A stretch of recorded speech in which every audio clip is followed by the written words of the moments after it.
Marquee લખેલી સુવાર્તા તેનો 15મો અધ્યાય અને 34મી કલમ, મારા દેવ તે મને કેમ મૂકી દીધો છે. અને માર્થીની લખેલી સુવાર્તા તેનો 27મો અધ્યાય અને 46મી કલમ, એલી એલી લમા સબકતની.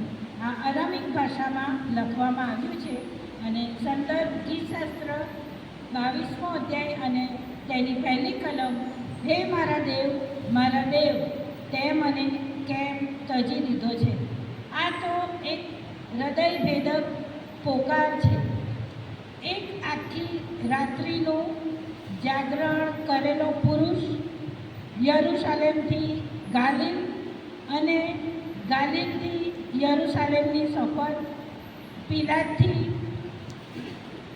હેરોદ સુધીની સફર, મુકદ્દમાનો સામનો, ચારે બાજુથી જૂઠા આરોપો, હુમલા, ઠઠ્ઠા મસ્કરી, વધસ્તંભે જડો એવા પોકારો, કોરડાનો માર સહેતો, મુક્તિઓ મારતા એ સહન કરતા, સતત ઊભા રહેવું, પાણી વિના આખી રાત ગાળવી, સવારે યરુશાલેમથી કાલવારી તરફ ખભે વધસ્તંભ ઊંચકી પગપાળા ચાલવું, લોકોનો ગણગણાટ ચારે બાજુથી સંભળાય, રોમન સૈનિકો આજુબાજુ ઘેરાયેલા હતા, વારંવાર પડી જવું, શરીરમાંથી લોહી નીકળવું, વેદના થવી. અને યશાયા 53 અને 4 કલમમાં લખવામાં આવ્યું છે કે હણાયેલો, દેવથી માર પામેલો તથા પીડિત થયેલો ઈસુ. આવી અસહ્ય પરિસ્થિતિમાં કાલવારીની ટેકરી પર વધસ્તંભે હાથે પગે ખિલ્લા ઠોકી દીધા.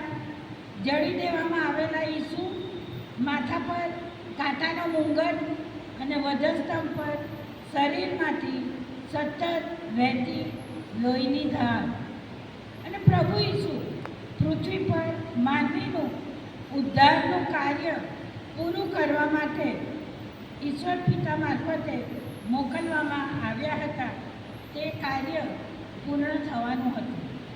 અને યશાયાનું પુસ્તક 53મો અધ્યાય અને 3જી કલમમાં લખે છે, તે માણસોથી ધિક્કારાયેલો તથા તજાયેલો હતો, દુઃખી પુરુષ અને દર્દનો અનુભવી.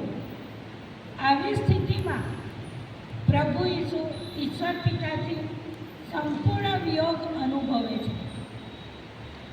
ઈશ્વરનો પૂર્ણ કોપ, પાપી લોકો ઉપરનો પૂર્ણ શાપ તેમણે અનુભવ્યો. જે ઈસુ માર્થીની લખેલી સુવાર્તા અને 11મો અધ્યાય અને 28મી કલમમાં કહે છે કે ઓ વૈતૃ કરનારાઓ તથા ભારથી લદાયેલાઓ, તમે સઘળા મારી પાસે આવો.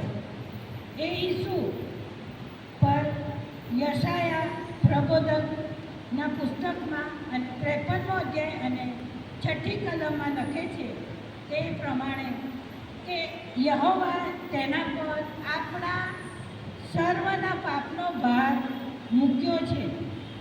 આ પાપનો ભાર એ તો નર્કની પીડા, અંધકાર, મરણ છાયાની ખીણમાંથી જાણે કે ઈસુ પસાર થઈ રહ્યા છે, જે સમગ્ર માનવજાત પ્રત્યેનો ઊંડો પ્રેમ દર્શાવે છે. એકલવાયાપણું, જે શિષ્યો એમની સાથે હતા, શિષ્યો એમની પાસેથી જતા રહ્યા, એકલા પડી ગયા. એકલવાયાપણું, જુદાપણું, પિતાએ મોં ફેરવી દીધું, પાપની શિક્ષાને માટે તેમને એકલા મૂકી દીધા, પાપનો બોજ ઉઠાવ્યો. બલિદાનના ઘેટા તરીકે ઈસુએ માનવજાતના પાપો પોતાના માથે લઈ લીધા. કારણ કે પાપ માનવજાતને ઈશ્વરથી અલગ કરે છે અને ઈસુએ તે અલગતાનો અનુભવ કર્યો. ભલે તે પાપ રહિત હતા, તેમણે એક પણ પાપ કર્યું ન હતું. ત્યારે ઈસુના મુખમાંથી આ શબ્દો સરી પડ્યા, એલી એલી લમા સબકતની, એટલે મારા દેવ તે મને કેમ મૂકી દીધો છે. સાચા દુઃખનો અનુભવ કર્યો. આ વાક્ય ઈસુની માનવતાની તીવ્રતાને પ્રકાશિત કરે છે. તેમની અંતિમ ક્ષણોમાં તેમની ગહન ત્યાગ અને વેદનાની લાગણીઓ વ્યક્ત કરે છે. આ તો પાપની શિક્ષા હતી કે જે ઈસુએ કર્યું ન હતું.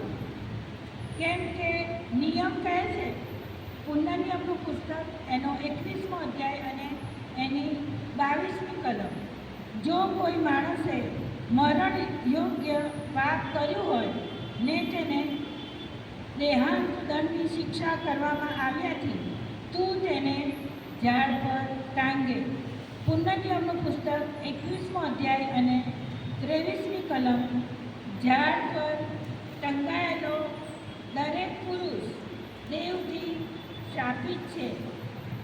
પ્રભુ ઈસુ દ્વારા વધસ્તંભ પર ઉચ્ચારવામાં આવેલા આ વાક્ય તેમના દુઃખની ઊંડાઈ દર્શાવે છે, જે પાપનો ભાર સહન કરે છે અને પિતાથી ઊંડી અલગતા અનુભવે છે, પોતાને એકલવાયા અનુભવે છે.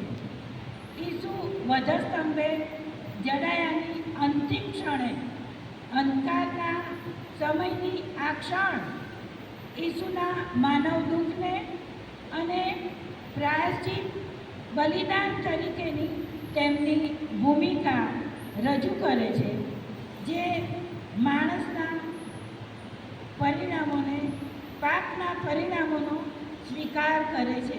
રોમી 6 અને 23માં લખવામાં આવ્યું છે કે પાપનો મુસારો મરણ છે. તેને અપાર વેદના અને ત્યાગની અભિવ્યક્તિ તરીકે જોવામાં આવે છે, જે ભવિષ્યવાણીની પરિપૂર્ણતાને જાહેર કરે છે. આ ક્ષણ સંપૂર્ણપણે ઉપેક્ષાની ક્ષણ હતી. વધસ્તંભ પર લોકોના પાપને કારણે ઈશ્વર પિતાને પ્રભુ ઈસુએ એકલા મૂકી દીધા હતા.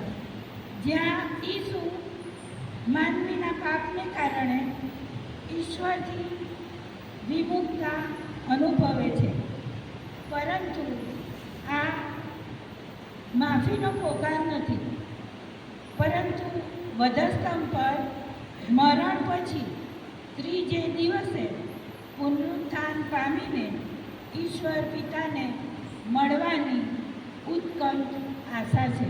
Thank you.